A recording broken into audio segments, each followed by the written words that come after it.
Siamak and I were speaking ahead of time and thought it might be a good topic to talk about how to expand our influence and impact, but to do so through investing in others.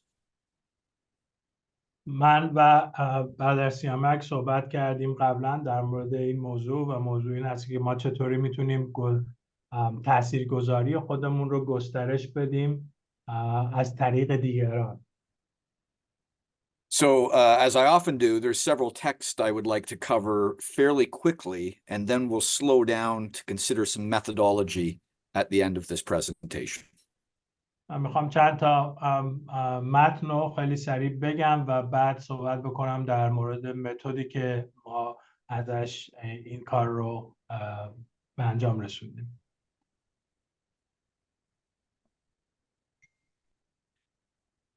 So there is a gentleman by the name of Eliud Kipchoge, and he is a 39-year-old Kenyan who's considered the world's greatest marathoner.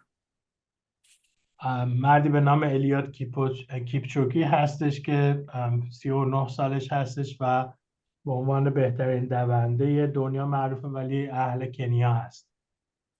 He has Olympic gold medals in this very race from 2016 and 2020. و مدال المپیک رو گرفته به خاطر دوندگیش در سال 2016 و 2020. And of the 10 fastest marathons ever run, he's run 5 of them. و به عنوان 5 تا دونده سریع ماراتون در جهان هست. So in the world of marathon running, there is a specific barrier that has legendary status. و در دنیای ماراتون یک موانعی هستش که اگر اون موانع رو بگذرونی تبدیل به یک افسانه میشی. It's the ability to run a marathon in under 2 hours, which nobody has done until recently. و یکی از این به اصطلاح موانع اصلی این هستش که اگر کسی بتونه کمتر از 2 ساعت ماراتون رو تمام بکنه تبدیل میشه به یک افسانه که این اتفاق تا اواخر نیفتاده بود. On October 12th, 2019, on a Saturday morning in Vienna,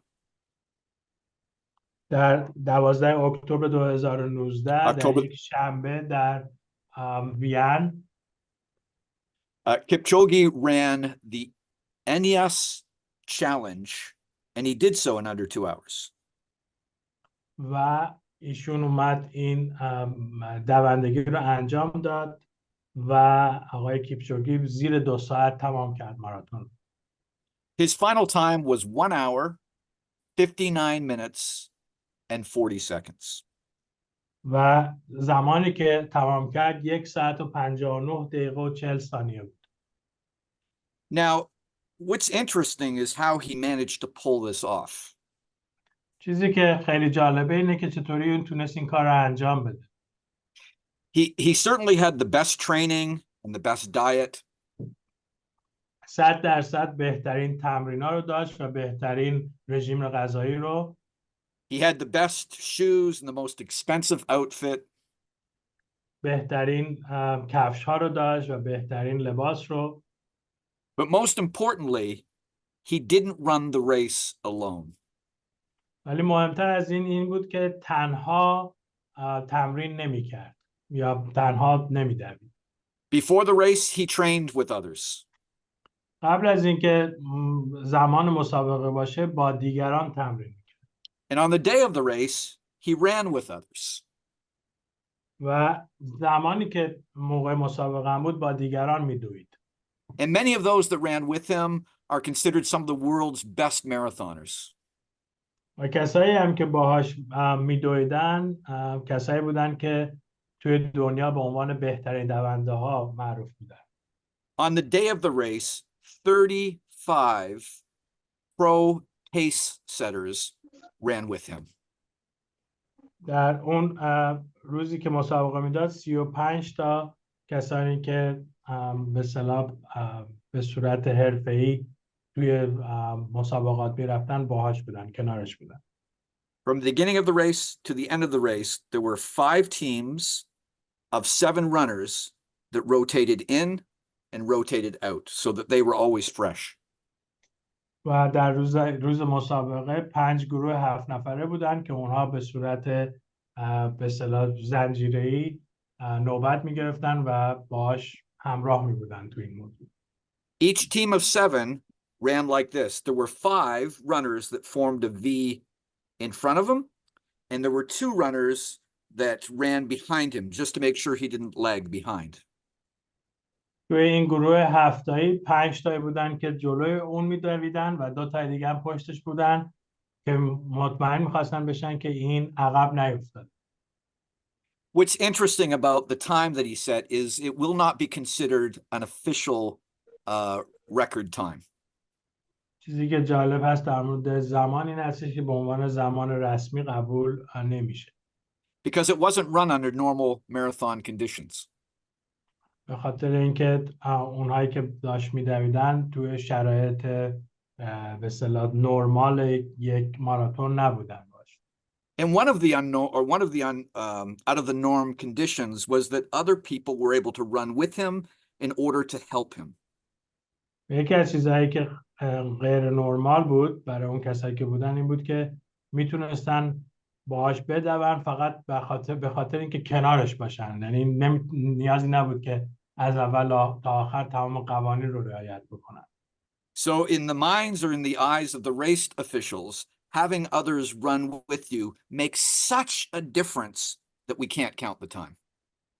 بس از نظر و دیدگاه اون افراد به اصطلاح رسمی این بود که داشتن کسی با شما که با شما بدوه انقدر مهمه که نمیتونیم ما حتی اون رو به اصطلاح ارزش گذاری بکنیم.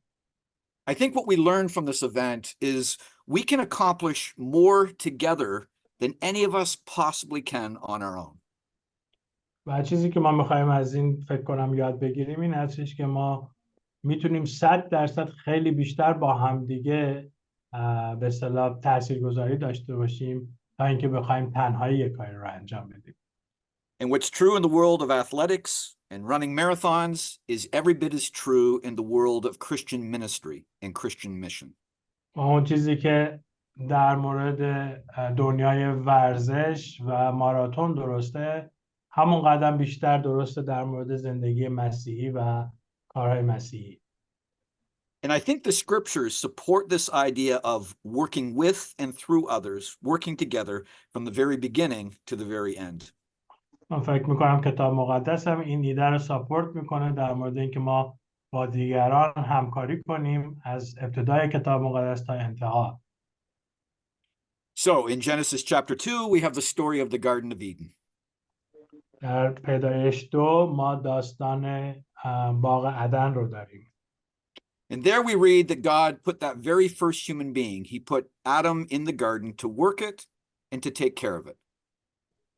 و اینجا ما چیزی رو داریم که توی کتاب مقدس میگه که خداوند آدم و حوا رو در باغ عدن گذاشت تا کارش رو بکنه تا بهش برسه. And and I want to give you all sorts of freedom. If there's a better way to say it, just skip what you see and say it the best way, okay, brother?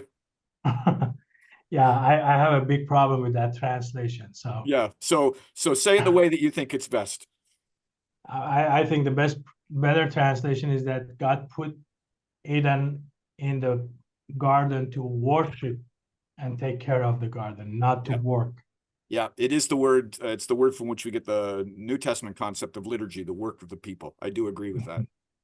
و برادر گفتن که شما میخواید در مورد پیدایش چیزی بگی بفرمایید. گفتم من با این ترجمه مشکل دارم چون ترجمه به نظر من کاملا غلط است و خداوند آدم رو میگذاره توی باغ تا پرستش بکنه و نگهداری بکنه از باغ، نه اینکه کار باغ رو انجام بده. و این موضوع تکنیکی هستش که خداوند اگر اجازه بده بعد با هم صحبت میکنه.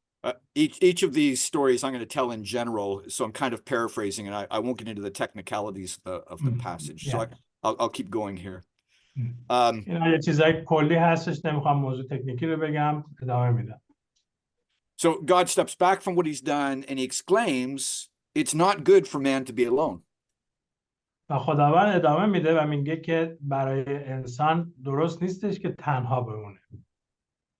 And so God creates a partner for Adam that is suitable, somebody who will be the ideal match for him. و خداوند دنبال این هستش که یک همکاری رو برای انسان فراهم بکنه که بهترین به اصطلاح گزینه براش هست. Sometimes I wonder if we believe that God felt bad for Adam, didn't want him to be alone, so he created a friend or a companion for him. از موقع فکر میکنم که خداوند خیلی دلش سوخت برای آدم و گفت تنها نباشه و بیان براش یک به قول معروف مونسی رو فراهم بکنم. But because of the responsibility he was given for the garden, I don't think chapter 2 is primarily about relationship. It's about mission. It's about getting the job done that God had given to him. به خاطر مسئله فراهم کردن اینجا من فکر نمی کنم که فصل 2 فقط به خاطر در ارتباط با رابطه هست، بلکه من فکر می کنم در ارتباط با خدمات هست و اینکه چطوری باید اینها خدمات رو انجام بده. In God's view, humankind is more likely to fulfill that mandate if there's more than one, if there's a multiplicity. و از نظر خداوند وقتی که یک به اصطلاح وظیفه‌ای هست، خداوند دوست داره که اون وظیفه رو دوش یک نفر نباشه بلکه رو دوش چند نفر باشه. Moving on, there's the story in Exodus chapter 18 about Moses and the visit he received from his father-in-law, Jethro. و بعد میرسیم به خروج 16 و یترو رو میبینیم که به اصطلاح پدر خانم موسی هست و اون چیزی که ازش دریافت میکنه. In the midst of his visit with his son-in-law, he went to watch how Moses was serving the people. و وسط این موضوع پدر خانومش نگاه میکنه که چجوری میتونه مردم رو خدمت بکنه. And at one point he basically says to Moses, why are you doing this alone? Why do you sit in that judgment seat with everybody standing around you from morning until evening, all day long? و یه جایی میاد شکایت میکنه و به موسی میگه که چرا این کارا همش داری تنها انجام میدی و از صبح تا شب با خود تنها نشستی اینجا و داری مردم قضاوت میکنی. Moses kind of responds, well, they keep coming to me looking for direction from the Lord, so I help them settle disputes and kind of send them on their way. و موسی میگه اینا همش دارن میان و سوال دارن و اختلاف دارن، من دارم کمکشون میکنم و میفرستمشون. And in verse 17, Jethro responds to his son-in-law and he says several things. و از آیه 17 به بعد یترون جواب میده به دامادش و چند تا چیز رو میگه. He said, this isn't good. این کاری که تو میکنی خوب نیست. All these people will wear you out. این آدما تو رو خسته خواهند کرد. There's just too much work or the work is too heavy. و این کار برای تو واقعا سنگین هست. You can't do this alone. و این رو نمیتوانی تنهایی به انجام برسونی. And then he suggests or he proposes a plan to his son-in-law, Moses. و بعد میاد به دامادش یک ایده رو میده، یه پلنی رو میده، موسی. In verse 21, he says, I want you to select men. و در آیه 21 میگه که من میخوام مردانی رو برگزینی. Men who are capable, who fear God, who are trustworthy, who are not corrupt, looking for dishonest gain. خدا ترسن و امین هستند. And then put them in charge over various size groups of people. و اونا رو بگذار که بر گروه های مختلف به اصطلاح رهبری بکنن. Put some of them over thousands. بعضی رو بگذار که رئیس هزاران باشن. Put some over hundreds. بعضی رؤسای صدها بگذار. Put some over groups of 50. و بعضی هم رؤسای 50. And put some over groups of 10. و بعضی هم بذاره رؤسای 10 باشن. And I like the final words that Jethro shares with his son-in-law in verses 22 and 23. و من دوست دارم اون آخرین حرفایی رو که یترون به دامادش میگه تو آیه 22 و 23. In doing this, that will make your load lighter because they will share it with you. If you do this, and God so commands, you will be able to stand the strain, and all these people will go home satisfied. آیه 23 رو فکر میکنم برادر خوندن و اون اینه که اگر این کار را بکنی و خدا تو را چنین امر فرماید آنگاه یارای استقامت خواهی داشت و جمیع این قوم نیز به مکان خود به سلامتی یا صلح خواهند رسید. Structural delegation ended up being a very helpful thing for Moses so that he didn't burn out. پس به صورت سازماندهی شده برنامه ریزی کردن خیلی برای موسی کمک بود و اون رو یه کاری نکرد که کلا زده بشه. And then in 1 Kings chapter 19, we have the story of Elijah the prophet. و در اول پادشاهان 19 ما داستان الیاس نبی رو داریم. Elijah is just coming off perhaps his greatest victory, where he has taken on the prophets of Baal, 450 of them, and then there were 400 prophets of Asherah, and defeated them. و الیاس من اینو فارسیشو نمیدونم که الیشه هست یا الیاس هست، بعد کدوم هستش؟ الیاس ایلیا برادر، ایلیا هستش. But then on the other side of that great accomplishment, that great moment of success, he's threatened by Jezebel. He decides to turn and run, and he goes out into the wilderness. It says that he sat down. You kind of get the sense that he collapses from fatigue, and he basically prays to God and says, I want you to take my life. I'd rather not live. و بعدش ما میبینیم که اون ارتباطی که هستش با جزبل و بعد میره توی یک صحرای میشینه و انقدر خسته هست که به خداوند میگه خداوندا جان من رو از من بگیر. So the Lord sends an angel to minister to Elijah in his fatigue. The angel says, get up and eat, drink, then lay down for some rest, and then get up and do the same thing all over again. Ministers to his fatigue. و کاری که خداوند میکنه این است که فرشته میفرسته که میگه که بیا بخور و بنوش و استراحت کن تا بتونی از خستگیت در بیایی. Eventually he ends up on the mountain, Mount Horeb, in conversation with God, and God says to Elijah, okay, Elijah, what are you doing here? Why are you at this point in your life?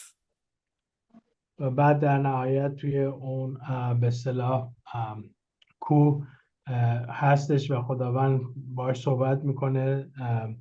اسم کوه رو متوجه نشدم تو فارسی چی هستش و میگه که بالاخره از من چی میخوای؟ And Elijah responds, I have been very zealous. I've done everything for you, Lord. It's the nation that's rebelled. They've tore down your altars. They've killed your prophets. I'm the only one that's left. And now they want to kill me too. و الیاس هستش که خیلی ناراحت است، میگه که الان با من جنگیدن، ما شکست خوردیم، فقط اینجا نبید بود که نبید هم که اینجوری هستش که خیلی نزدیک دیگه کلا قش کنه و بیفته و از بین بره. Up on the mountain, Elijah has a very special encounter with the Lord, but eventually the Lord recommissions Elijah, sends him back. He says, go back the way you came. و اونجا یک تجربه خاصی رو داره الیاس در روی کوه با خداوند و بعد در نهایت خداوند دوباره بهش یک مأموریتی رو میده و میگه برو پایین و برو این کار رو انجام بده. And in sending him back, I find some of the additional things that God said very telling or very interesting for our subject matter today. من فکر میکنم اینجا خیلی چیزایی هستش که به ما خیلی کمک میکنه در مورد موضوع امروز. he tells them to anoint 3 people. 2 are kings, and he says, you know, the kings they're gonna help you with some of this problem. Those that are evil, they will strike them down. And the 3rd person I want you to anoint is your successor. Because it's not all about you, Elijah. There's another one that's going to be coming after you, Elisha. So anoint these 3 people. و اینجوری هستش که جالبه که خداوند میگه من 3 نفر رو بهت میگم و 2 تا پادشاه هم به تو ملحق خواهند شد و میخوام که اینا رو همه رو مسحشون بکنیم. The last thing he says, oh, and by the way, Elijah, I have also kept for myself 7,000 others who have remained faithful. They have not bowed to the Baal gods. They have not kissed the Baal gods. In other words, Elijah, you are not alone. و اونجا هستش که میگه که اینها کسانی هستن که اونها هنوز ایماندار هستن و تو تنها نیستی و 7,000 نفر هست. ببخشید من الیا باید بگم الیاس متوجه نشدم شما گفت الیا هست درسته؟ ایلیای نبی. ایلیای نبی درسته است. ببخشید گفتم الیاس. Often I think بعد محسن فرق نمیکنه هم الیاس میگن هم ایلیا میگن. اوکی چون یه الیشع هست یه الیا یه الیاس هست من تو فارسی اینا رو قاطی میکنم ببخشید. الیشع فرق میکنه ولی تو فارسی الیشع فرق میکنه الیاس میگن ولی الیاس بیشتر مسلمانان میگن، یعنی در زبان قدیمی فارسی، ولی فارسی امروزه کلام مقدس همش ایلیا میگه. با اسما قاطی میکنم خیلی حافظم جالب نیست قاطی میکنم که کدوم. Sorry, it's just the names are very similar in Farsi. Elisha, Elia, and sure. I get very confused with all these names. No problem. My brain doesn't work as well. So. Yeah, no problem. I think often in Christian ministry we can become very absorbed with our self. We get kind of myopic in our vision and feel like the whole thing really depends on us. من فکر میکنم تو خدمات مسیحی خیلی موقع ما اون به قول معروف گستردگی یا پرسپکتیو دیدگاه خدماتیمون انقدر کوچیک میشه که فکر میکنیم تمام دنیا و خدمات مسیحی همش ربط داره به اون چیزی که ما انجام میدیم یا خیر. And if our ministry for the Lord is consumed with self or overly influenced by self-absorption, I think we'll burn out like Elijah. And I think here God is trying to say, Elijah, you're not the only one. There are others. You have to look to them and trust them. و من فکر میکنم خیلی وقتا ما تو خدمتمون فکر میکنیم که ما مثل الیا هستیم و خدمات ما مهمتر از هر چیز دیگه هست و خداوند همونجوری که به الیا گفت که نه تو تنها نیستی 7,000 نفر دیگه هم هستن ما باید فکر کنیم که دیگران هم هستن که کارهای شبیه به ما رو دارن انجام میدن و ما فقط نیستیم که اهمیت داریم تو این زمینه. As we come to the New Testament, I think we stumble across the strategy of Jesus. We see it throughout the Gospels. وقتی که ما میرسیم به عهد جدید نگاه میکنیم به استراتژی عیسی مسیح در اناجیل. It's interesting. Jesus has a sense that that his time is limited. He has 3.5 years really to rescue the world. و ما میبینیم که خداوند عیسی مسیح هم میبینه که زمانش محدود است و 3.5 سال بیشتر روی زمین نداره. So I think it's important to notice how he spends that time, or maybe more importantly, who he spends that time with. و برای ما فکر میکنم مهم هستش که ببینیم که اون چجوری این زمانش رو میگذرونه و یا خیلی مهمتر این که با کیا این زمانش رو میگذرونه. It's interesting to think of the size of his group. By the time he ascends back to the Father, there is a group of 120. We find them in the upper room. و خیلی جالبه در مورد گروهی که داشت و با زمانی که برمیگرده به پدر ما میدونیم که 120 تا از به اصطلاح شاگردان رو داشت. اینو ما به خاطر اون چیزی که در مورد زیر شیروانی نوشته شده متوجه میشیم. And in the Gospels, Luke chapter 10, we find a subset of that group, the 70 or the 72 that Jesus sends out to do mission. و ما وقتی که نگاه بکنیم به زیر مجموعه این 120 تا متوجه میشیم یه مجموعه 70 نفره دیگه ای هستش که در لقا 10 میتونیم ببینیم. And then there's a smaller set, the 12 that he sets aside as his disciples or his apostles. و زیر مجموعه ای که پایین تر از این 70 نفر میتونه باشه اون 12 نفر شاگردان هستن که میذاره کنار که تا اونها رسولان باشن. And of the 12, 3 get an extra amount of time or attention from Jesus. و از 12 تا هم 3 تا هستن که زمان خاص و به اصطلاح نگاه بیشتری از طریق مسیح رو دریافت میکنن. Those 3, Peter, James, and John. But of those 3, Peter gets Jesus' primary attention. He gets more investment from Jesus than probably any other single disciple gets, maybe with the exception of John. و تو این 3 تا هم که پتروس و یعقوب و یوحنا هستن، یعقوب بیشتر از بقیه 3 تا بهش توجه میشه. شاید هم بتونیم بگیم که یوحنا هم این گونه است. So Jesus could have spent the time trying to convert the masses, but instead he focuses his time and decides instead to invest in a few. از خداوند عیسی مسیح هم میتونست که زمانش رو بگذاره روی خیلی جمعیت و روی تعداد خیلی زیادی کار بکنه، ولی به جاش میاد تمرکز میکنه روی یک تعداد اندکی. And think about the ongoing strategy here. Jesus, by his own admission, with help from the Father, this is in John 14, refers to the fact that he's been able to do great things, but about the disciples and others who will follow him, they will do even greater things after him. و فکر کنید در مورد عیسی مسیح که وقتی که داره اینها رو تربیت میکنه میگه که من به پدر میگه در یوحنا 14 که کارهای بزرگی انجام دادم، ولی اونهایی که شاگردان من هستن حتی کارهای بزرگتر خواهند انجام. So the primary focus of Jesus' strategy is to work through a few, and I think it's interesting that that group, that small group that Jesus invests in, it's not an impressive group. These aren't rock stars. و من بگم که اگر ما نگاه بکنیم به اون به اصطلاح سرمایه‌گذاری عیسی مسیح توی شاگردگذاری، میتونیم بگیم که اینها آدم‌های ستاره‌ای و خیلی مشهوری نبودن که خداوند انتخاب کرد به عنوان شاگردانش. The disciples include a zealot, so a violent man, a tax collector, which is basically a national traitor, a bunch of fishermen who are gruff, they're from the wrong side of the tracks, and even somebody who swindles them, an embezzler, Judas, who took control of the money, and we learned that he was stealing from the money. So not exactly an impressive group.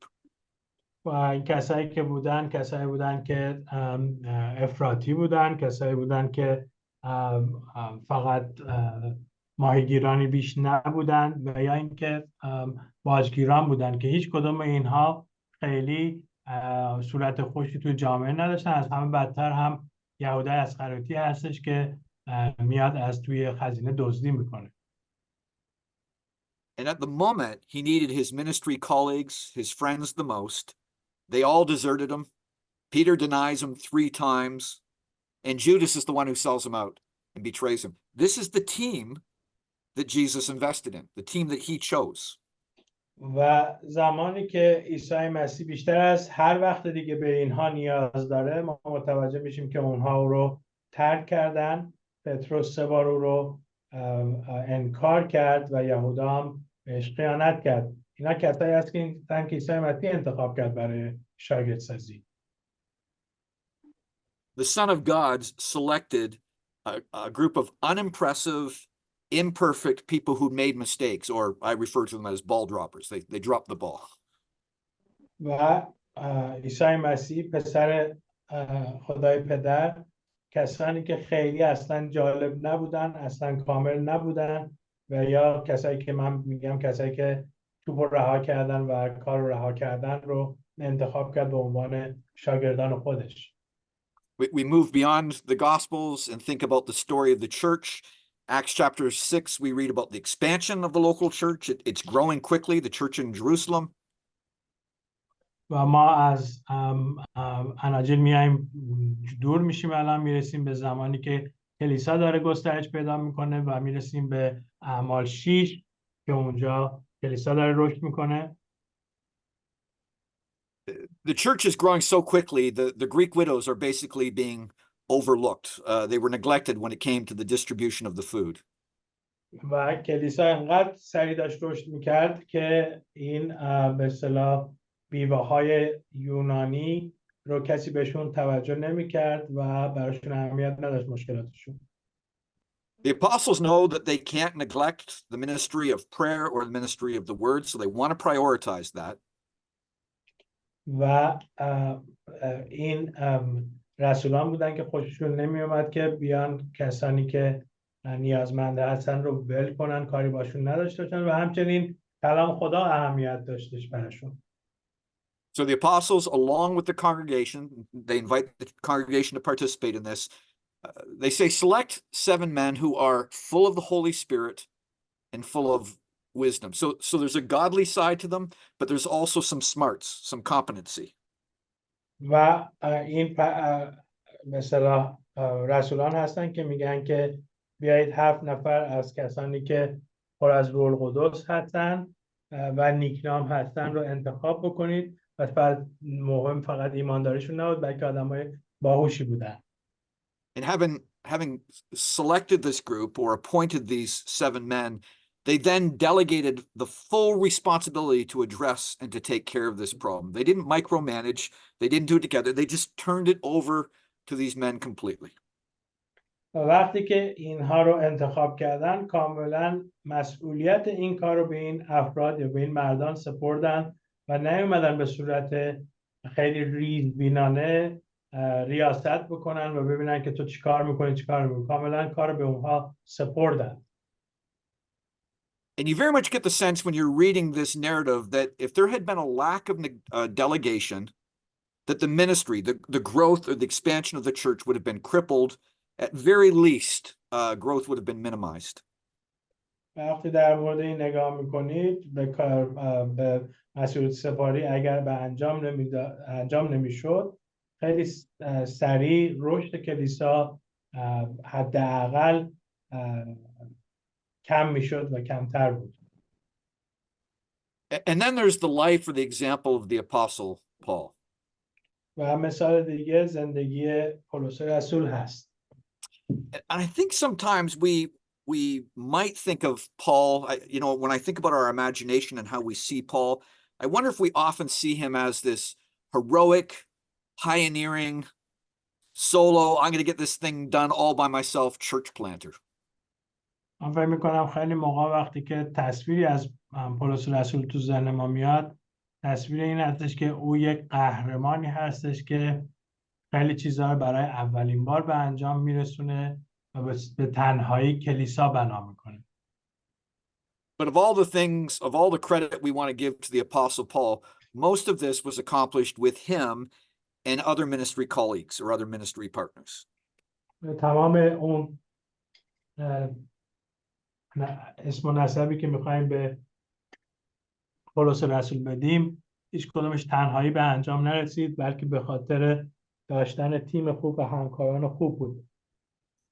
Think of all the people that the New Testament references. And I'm not going to read all these names. I don't know how they, you might recognize some of these from the English rendition in your own language, but these are some of the people that Paul leaned on, that Paul worked with. Just look at the list.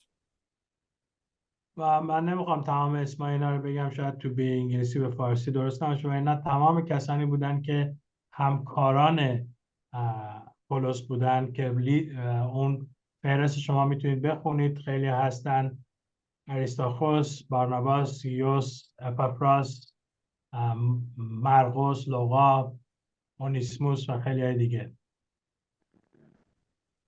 Some of these are more primary, some of these are more secondary, but all of these folks in some way or another partnered with Paul in the mission of the gospel. بعضیا خیلی ارجحیت داشتن، بعضیا در رده دوم قرار داشتن، ولی همه اینها مهم بودن در ارتباط با خدمات پولس رسول. The Apostle Paul expands or extends his own influence and impact through the ministry of other people. پولس رسول خدمات خودش و تأثیرگذاری خودش رو از طریق دیگران بالا میبره. And then there's Paul's specific methodology. و بعد متدهای خاص پولس وجود داره. This is a generalization, but Paul came to town. He would share the gospel. A church eventually would be planted. He would stay with that church for a while in order to help it stabilize, but then he'd move on. But in moving on, he would never leave the church on its own. He would never orphan them. He always put others in charge. نه به صورت کلی هستش، توی یک شهری وارد میشد پولس رسول، بعد انجیل رو موعظه میکرد، کلیسا رو بنا میکرد، به مدت کوتاهی اونجا وام ایستاد. وقتی که بیرون میرفت هیچ وقت کلیسا رو بدون رهبر نمیگذاشت و بعضی‌ها رو به عنوان رهبران انتخاب میکرد. We read in Acts chapter 14 that Paul and Barnabas, his ministry partner for a season, appointed elders in every church that they went into. در اعمال 14 هست که میخونیم که وقتی که پولس و بارنابا می اومدن و مشایخ رو در هر کلیسایی که بنا میکردن انتخاب میکردن. One of the other people that Paul worked with was a man by the name of Titus, who pastored or served or ministered on the island of Crete. کسی دیگه ای که بود که کمک میکرد به پولس به عنوان تیتوس که در جزیره کریت اونجا به عنوان یکی از مشایخ برگزیده شده بود. In Titus chapter 1 verse 5, he says in his letter to Titus that he left him in Crete to take care of certain business, which included appointing elders in every town.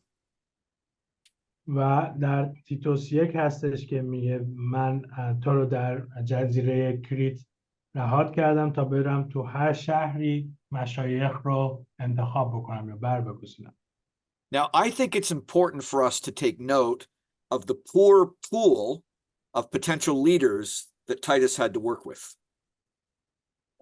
من خیلی مهم که بفهمیم که چقدر مهم بوده که برای یک کسی مثل تیتوس متوجه باشه که رهبرانی که پتانسیل رهبر شدن دارن کیا هستن. Just a few verses down, chapter 1, verse 12, we read that Cretans, and this had proverbial status in the throughout the empire, Cretans were known as people who were always liars, evil brutes, and lazy gluttons. ما اینو میبینیم که خیلی صحبت دربارش میشه. یه خود پایین‌تر تو آیه 12 میبینیم که میگه که کریتی ها کیا بودن. یکی از ایشان که نبی خاص ایشان است گفته است که اهل کریت همیشه دروغگو و وحوش شریر و شکم پرست و بیکاره میباشند. Sometimes I think we can believe that we have it tougher than others, that we don't have access to good people, our people are tougher to train. I don't think anybody had it any worse than Titus.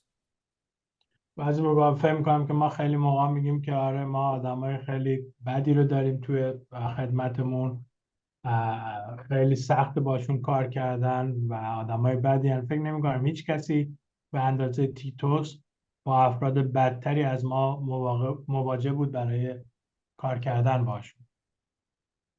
And then Paul, whether he's talking to Titus or to Timothy, in his pastoral epistles, you see Paul giving people help. He lists the qualities that we should be looking for in potential leaders, the sort of things that we want to work on and develop once they become leaders, and he explains how they should instruct them. و پولس وقتی که صحبت میکنه با تیموتائوس یا تیتوس بهشون یک فهرستی میده از شرایط رهبری و میگه وقتی که داریم با کسی کار میکنیم اونایی که میخوان رهبر بشن باید این شرایط رو داشته باشن. So it's on you to look for good people, but part of your responsibility is also to train and to keep on developing those people. دنبال آدمای خوب خواهی بود ولی همچنین مسئولیت این است که اونها رو تعلیم بدی تا بهتر بشن. Deploying other people. The Apostle Paul does issue a word of caution or warning. 1 Timothy chapter 5, verse 22, he says, "Do not be hasty in the laying on of hands, and do not share in the sins of others." و در تمام این صحبتایی که هستش توی این کار مثلا تعلیم دادن، خدمت کردن یا شاگردسازی کردن. یکی از چیزهایی که خیلی مهم است این که پولس رسول آخرین به اصطلاح هشدارهای خودش رو به تیموتائوس در اول تیموتائوس 5:22 اینجوری میده که خیلی سریع دستگذاری نکن و میگه دستها به زودی بر هیچ کس مگذار و در گناهان دیگر شریک مشو. So there's a chance that Paul here is saying two separate independent things. On the one hand, he might be saying, don't be quick to appoint leaders. And on the other hand, don't go participating in sin with other people. دو تا چیز انگار داره میگه اینجا. یکی این که خیلی سریع دستگذاری نکن و دومی هم تا گناهان دیگران شریک مشو. Or these two ideas could be inseparable. They might be linked to each other.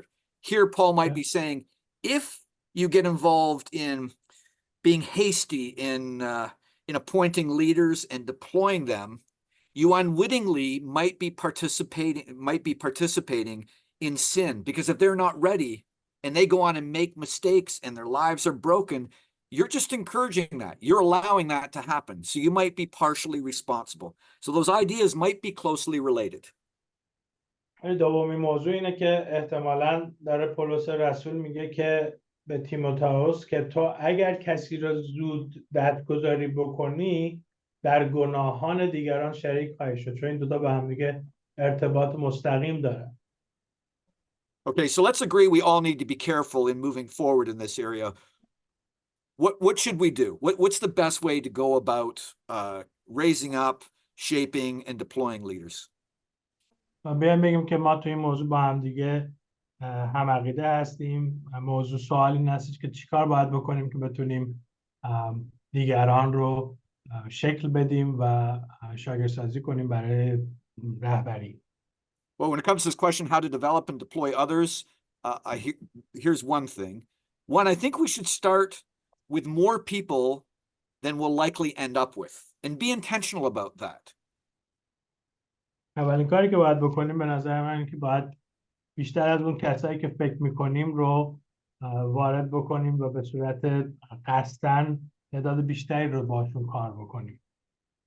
In John's Gospel, chapter 6, verses 60 to 66, Jesus is teaching a large group of his disciples, and he's teaching them about his life being the bread, or his life being the bread of life, his body being the bread of life. در یوحنا 6:60 تا 66 است که عیسی مسیح داره صحبت میکنه با گروه بزرگتری از شاگردانش و داره صحبت میکنه که تعلیم دادن اونا خیلی مهم است و او نان این جهان هستش، نان حیات هست. And in verse 60, it says there, on hearing it, many of the disciples said, "Ooh, this is a hard teaching. Who can accept it?" آیه 60 میگه که وقتی که بسیار از شاگردان رو شنیدن گفتن این کلام سخت است، که میتواند او رو بشنود. And further down in verse 66, it said, from this time onward, many of his disciples turned back and no longer followed him. آیه 66 هست که میگه در همان وقت بسیاری از شاگردان از او برگشته دیگر با او همراهی نکردند.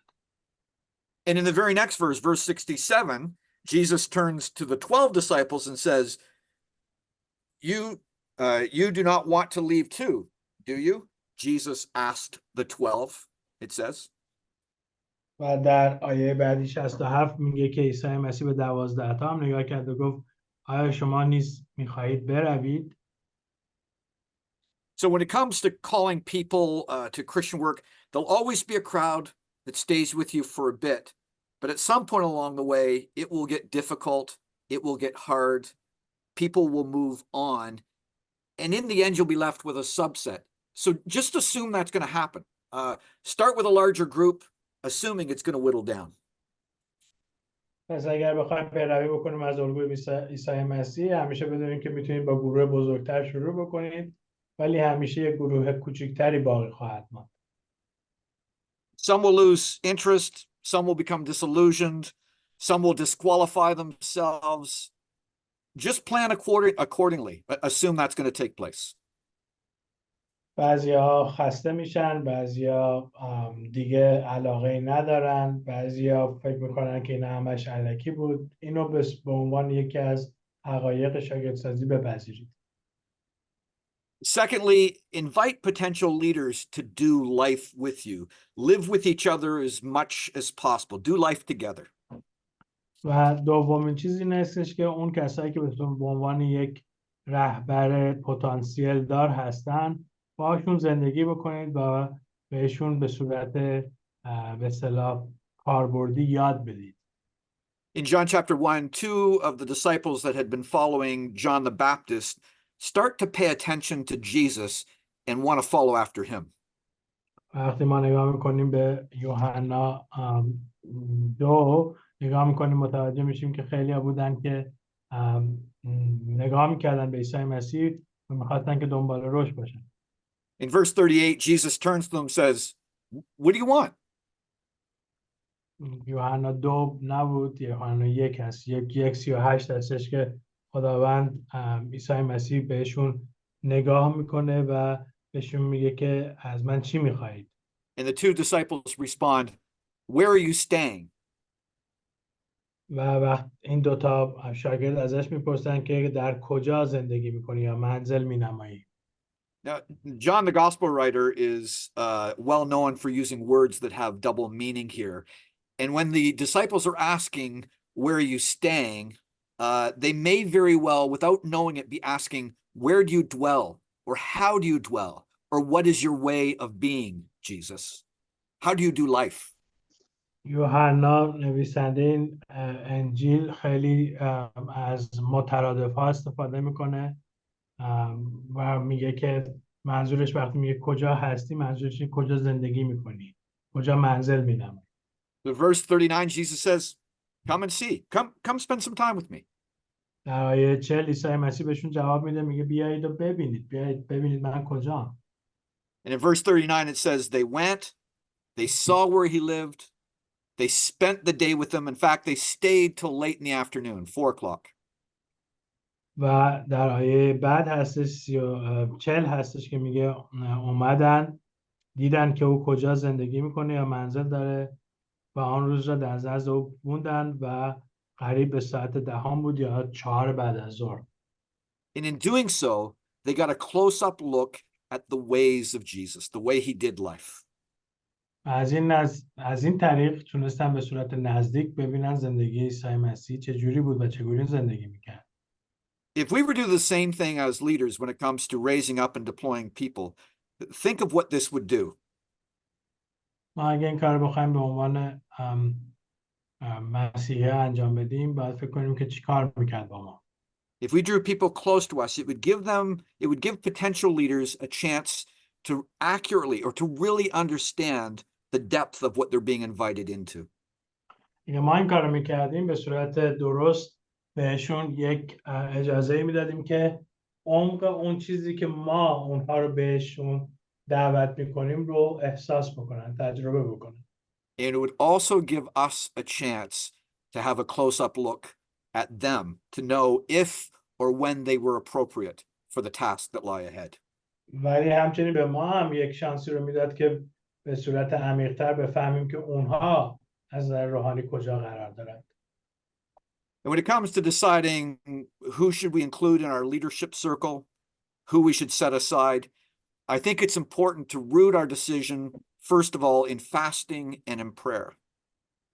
وقتی که ما میخوایم تصمیم بگیریم که چه کسانی باید رهبر باشن، شاگردسازی بشن، به نظر من مهم هستش که اولین کاری که میکنیم این باشه که در مورد این موضوع دعا بکنیم و روزه بگیریم. And that reference should read Luke 12, verses 12 to 13, not 12 to 12. Okay. Yeah, that's fine. لوقا 12 تا 13. In Luke 12, Luke 6, verse 12, we read that in the evening, Jesus went up into the mountain to pray, and he spent the entire night praying until dawn.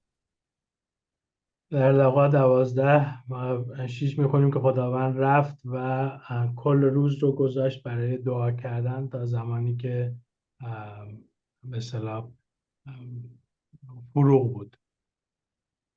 And then we read in verse 13, it's not until the next morning that Jesus designates or sets some aside to be his apostles or disciples. But that's only after he spends a whole night in prayer. I think your reference is wrong. Are you really Oh, mean, 6. You know what? That should be 6. Yeah, I think 12 is way away. Yeah. It's supposed to be Luke chapter 6 verse, sorry about that. Luke No chapter problem. 6 verses 12 to 13. Maybe you could correct that for everyone.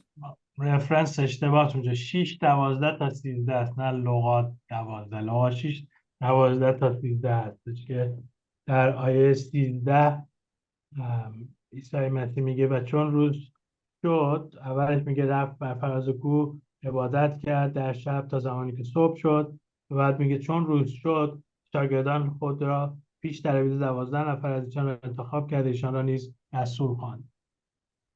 If Paul encouraged us not to be hasty in making this choice, I think Jesus shows us what we are to do instead, which is to wait on the Lord in prayer.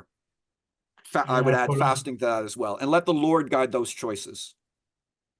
اون چیزی که ما داریم می‌بینیم از پولس، اگر اون جوری به ما نخواد تعلیم بده، از طرف عیسی مسیح می‌فهمیم که خیلی مهمه که دعا بکنیم، روزه بگیریم و بعد انتخاب بکنیم رهبران رو.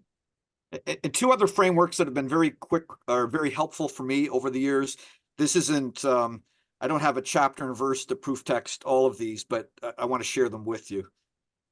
چند تا چیز دیگه، 2 تا چیزی که مهم هست تو سالهایی که من خدمت کردم برام، که فصل و آیه‌اش رو الان براتون ندارم، ولی تو این سالها به من خیلی کمک کرد.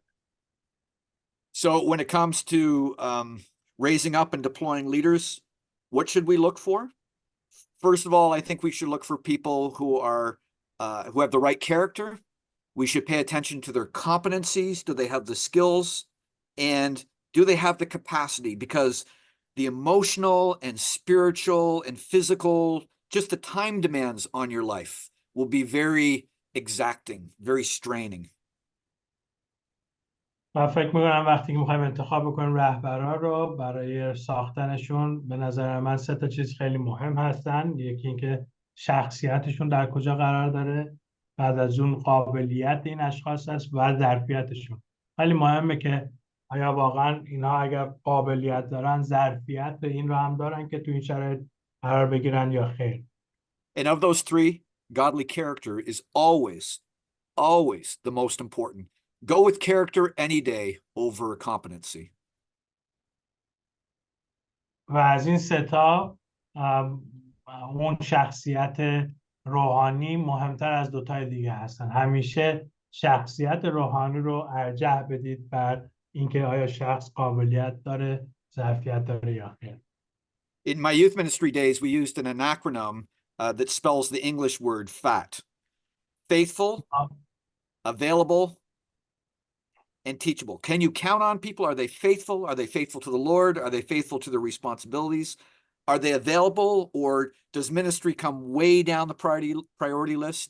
And are they teachable? Are they people who are always interested in learning and growing? ما وقتی که تعلیم دادیم قبلا به صورت خلاصه کلمات این 3 تا کلمه رو تو انگلیسی میذاشتیم فت، یعنی منظورش چاق نیست، منظورش اینه که faithful یعنی امین، available یعنی کسی که قابل در دسترس هست، و teachable یعنی تعلیم پذیر. آیا کسی رو میتونی پیدا بکنی که امینه، ایماندار خوبی هست، در دسترس هست و تعلیم پذیر هست؟ And once we think we have the right people, do we hand the responsibility over to them right away? وقتی که کسانی که امین هستن رو پیدا میکنیم، آیا بلافاصله بهشون مسئولیت رو میدیم یا خیر؟ Here's a very simple process that you can use in transferring responsibility to someone. This is fairly popular. It's not mine. It's been around a long time. It goes like this. I do at first, and you watch me. Secondly, I do, and you help me. You get involved. Third, you do. You lead now, and I help you. And fourthly, you do, and I can step back and take my hands off. I watch you. این پروسه به صورت خیلی ساده چیزی هستش که سال‌هاست در موردش صحبت میشه. صحبت فقط من نیست، و این هستش که من انجام میدم شما مشاهده بکنید، من انجام میدم شما به من کمک بکنید، بعد میگیم که شما انجام بده من به شما کمک میکنم، و در مرحله آخر میگیم که شما انجام بده و من مشاهده میکنم. So the responsibility for a certain aspect of ministry or mission is never dumped on people overnight. We don't dump that on people who are brand new to the task. We take our time gradually transferring the ownership over to other people. پس در نتیجه مسئولیت سپاری یک شبه به افراد نباید داده بشه، و اینکه من یک شبه به شما تمام مسئولیت رو میدم و شما رو به امان خدا میگذارم، بلکه باید آروم آروم این کار انجام بشه.